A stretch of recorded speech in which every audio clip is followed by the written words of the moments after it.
భరద్వాజ్ గారు, ఒక fan war జరుగుతుంది రీసెంట్గా. అది మనీ స్టార్స్ గురించి, చిరంజీవి గారి గురించి, మోహన్ లాల్ గురించి.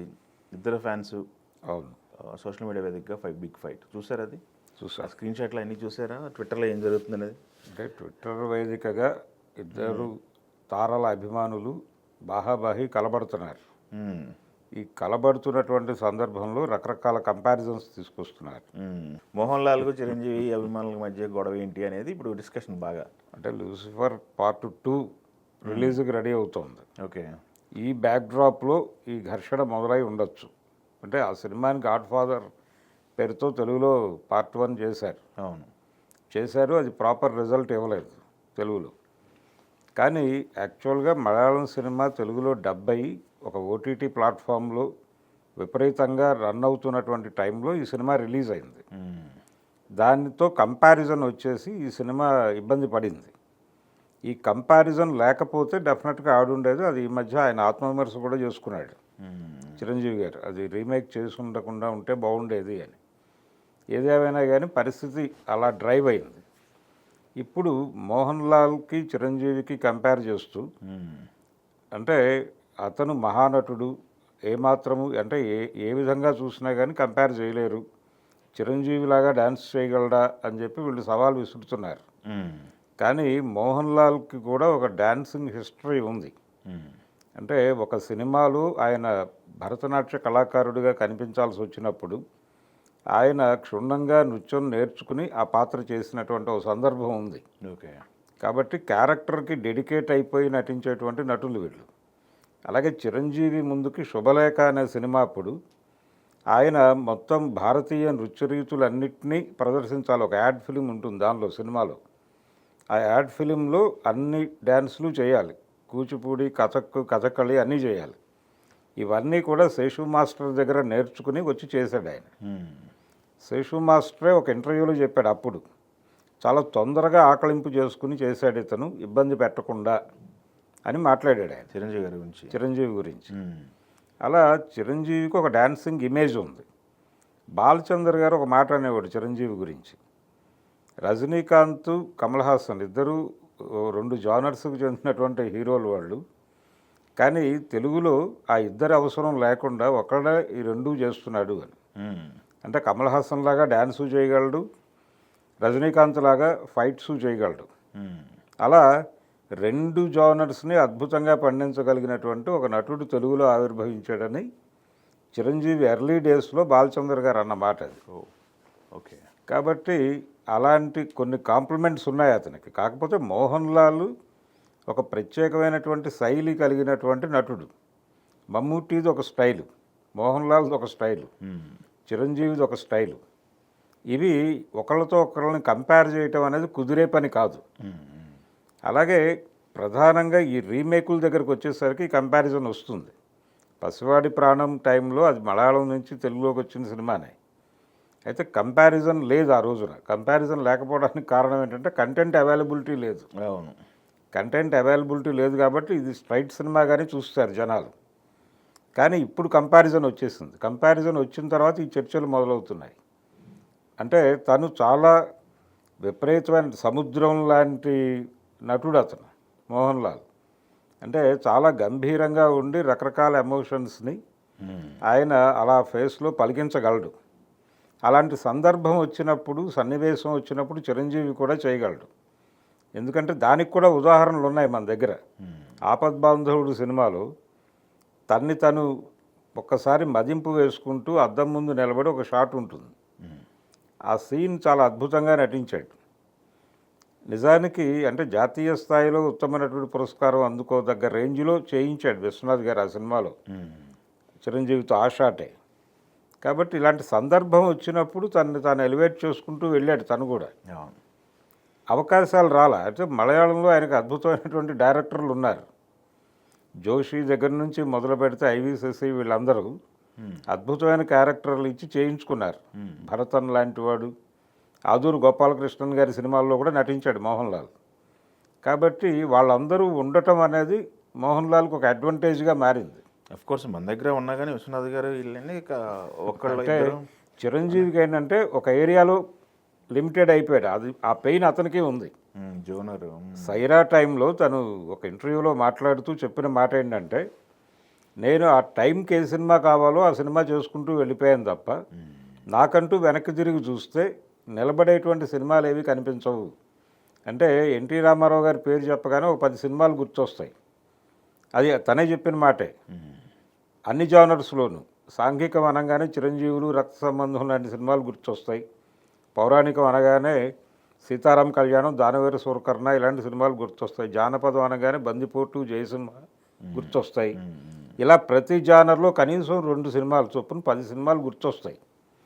అలాంటి పరిస్థితి నాకు లేదు అని చెప్పాడు ఆయన.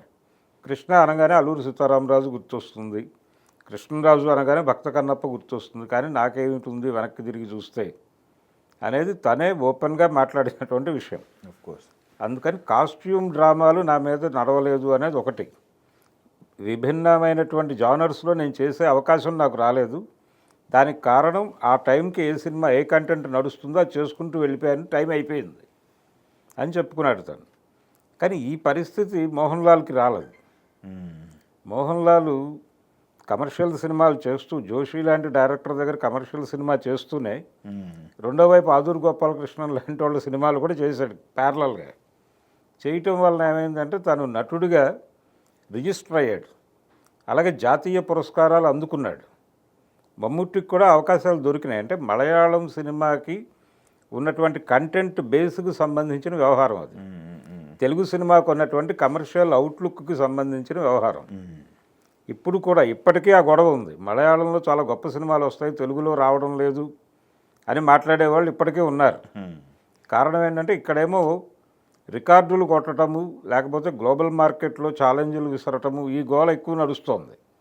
కంటెంట్కి సంబంధించి వాళ్ళు అప్పుడు ఇప్పుడు కూడా ఎప్పుడూ ముందే ఉన్నారు. మలయాళ పరిశ్రమ కంటెంట్కి సంబంధించి ముందు ఉండటం వల్లే నెడుముడి వేణు ఇలాంటి ఆర్టిస్టులు అందరూ అక్కడి నుంచి వచ్చారు. ఇక్కడ మనం అలాంటి వాళ్ళని ప్రొడ్యూస్ చేయలేకపోయాం.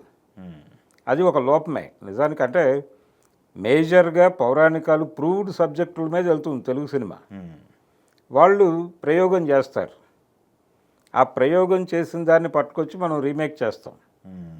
ఇది ప్రయోగాలు ఆఫ్కోర్స్ మన దగ్గర ప్రయోగాలు ఉన్నాయి. ఇప్పుడు ఆదిత్య దగ్గర నుంచి అన్ని ప్రయోగాలు మన కూడా చేశారు కానీ తక్కువ.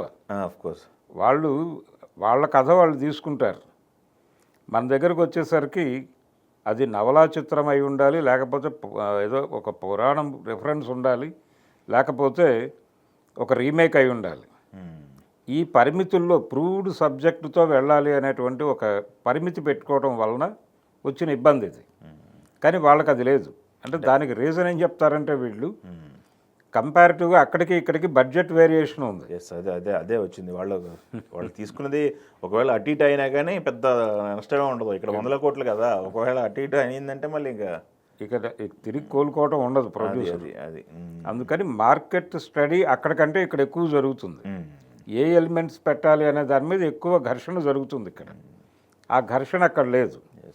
అందుకని ఈ ఎలిమెంట్స్ వేటలోనే చిరంజీవి ఒక డ్యాన్సు, ఒక ఫైటు, ఒక డ్యాన్సు, ఒక ఫైటు, ఈ పద్ధతిలో నడిచింది కెరియర్. అందుకని చిరంజీవి అంటే నాకు తెలిసి చిరంజీవి గారికి మోహన్ లాల్ గారికి కంపారిజన్ పెట్టడం అనేది అసలు అది కంపారిజన్ పెట్టడం అనేది కుదరని వ్యవహారం. ఇతనికి తన పట్ల గౌరవం ఉంది. ఒకళ్ళనొకళ్ళు గౌరవించుకుంటారు. ఆ మధ్య ఈ లూసిఫర్ సినిమాకి సంబంధించిన ఈవెంట్లో పార్టిసిపేట్ చేశాడు చిరంజీవి. వెళ్ళి అక్కడ పార్టిసిపేట్ చేసిన సందర్భంగానే ఈ సినిమా నేను తెలుగులో చేస్తానని కమిట్ అయ్యి వచ్చాడు. ఆ కమిట్మెంట్ మేరకు సినిమా వచ్చింది. ఇప్పుడు ఈ పార్ట్ 2 చిరంజీవి రీమేక్ చేస్తాడా చేయడా అనే చర్చలో భాగంగా ఈ గొడవ నడుస్తోంది. కానీ డెఫినెట్గా చిరంజీవి రీమేక్ చేయడిక చెయ్యను అనే మాట చెప్పేశాడు ఆయన. ఆల్రెడీ జరిగింది ఒక తప్పు అని కూడా చెప్పాడు. ఇమేజ్కి సంబంధించి కూడా సమస్యలు ఉన్నాయి వీళ్ళకి. ఇప్పుడు మోహన్ లాల్ ఏ రోల్ అయినా చేసేయగలడు. ఆయన ఇమేజ్కి అది లేదు. చిరంజీవి చేయగలడు, కానీ ఆయన ఇమేజ్కి సంబంధించిన సమస్యల వలన చేయలేని పరిస్థితి ఉంది. ఇప్పుడు స్నేహం కోసం సినిమా చేశాడు ఆయన. స్నేహం కోసంలో ఆ ముసలి పాత్ర అద్భుతంగా నటించాడు. అంటే చిరంజీవి అనే విషయం మర్చిపోయి సినిమా చూస్తూ చాలా బాగా చేశాడు ఆ క్యారెక్టర్. కానీ ఎందుకు ఆ సినిమా కమర్షియల్గా ఆ స్థాయిలో వర్కౌట్ అవ్వలేదు? ఇదే కంటెంట్ అదే ముసలి పాత్ర మోహన్ లాల్ చేస్తే ప్రపంచం ఎత్తున పెట్టుకుంటుంది. చిరంజీవి చేసేసరికి చిరంజీవి నుంచి మేము ఇది ఆశించలేదు అని మాట్లాడతారు. ఇది ప్రాబ్లం. ఆయన సింహపురి సింహం అనే సినిమాలో కూడా ముసలి పాత్ర చేశాడు. చేస్తే ఆ సినిమా చూడలేదు. ఇప్పటికీ ఆయనకు భయం. ఇప్పుడు ఆయన 70లకు దగ్గరకు వస్తున్నప్పటికీ ముసలి పాత్ర చేస్తే అభిమానులు మెచ్చరేమో అనేటువంటి ఒక డౌట్ ఉంది చిరంజీవికి ఇప్పటికీ. అటువంటి కండిషన్లో చిరంజీవి ఉన్నాడు. అతనికి అలాంటివి లేవు, అలాంటి ఇబ్బంది లేదు. ఏ పాత్ర చేసినా జనం చూస్తారు అనేటువంటి ఒక కాన్ఫిడెన్స్ ఉంది. చిరంజీవి చేయగలడు కానీ చెయ్యలేని పరిస్థితి ఉంది. దీన్ని కూడా దృష్టిలో పెట్టుకుని పోలికలు తీసుకురావాలి. కమల్ హాసన్ నిజానికి సాగర సంగమం సినిమా చిరంజీవితో చేయాలనే అనుకున్నాడు విశ్వనాథ్ గారు. దానికి ప్రాతిపదికే ఇందాక నేను చెప్పినటువంటి శుభలేఖ డ్యాన్స్. సాగర సంగమం క్యారెక్టర్ అదే, భారతీయ నృత్యము అని అన్ని నృత్య రీతులని కలిపి ఒక క్యారెక్టర్ చేయటం. అందుకోసం చిరంజీవికి ట్రైనింగ్ ఇప్పించారు. ఆ సినిమాలో ఆ యాడ్కి వాడుకున్నాడు. తీరా ఏమైంది? అది కమల్ హాసన్తో వెళితే తమిళ మార్కెట్ కూడా వర్కౌట్ అవుతుందని ఏడిది నాగేశ్వరరావు గారు అనటంతో కమల్ హాసన్కి వెళ్ళింది ఆ క్యారెక్టర్. యాక్చువల్గా సాగర సంగమంలో చిరంజీవి జయసుధా చేయాలి. ఎప్పుడైతే చిరంజీవి కమల్ హాసన్కి వెళ్ళిందో అక్కడ జయప్రద వచ్చేసింది. అలా జయసుధా చిరంజీవి ఇద్దరూ క్విట్ అయ్యారు ఆ సినిమాలో నుంచి. అందుకని ప్రతి నటుడు అంటే చిరంజీవి తక్కువ నటుడేం కాదు, ఎవరు తక్కువ నటుడేం కాదు, కానీ ఆయనకు ఉన్నటువంటి పరిమితులు, ఆయన ఉన్నటువంటి ఫీల్డ్కు ఉన్నటువంటి పరిమితులు, వీటిని కూడా దృష్టిలో పెట్టుకుని మాట్లాడాలి. కంపారిజన్ వచ్చినప్పుడు ఖచ్చితంగా ఈయన చేసిన గొప్ప పాత్రలను కూడా తీసుకెళ్ళి మాట్లాడాలి. మార్కెట్ ఒకటే కాదు కదా, వీళ్ళకు ఉండేటువంటి ఇబ్బందుల గురించి కూడా మాట్లాడాలి.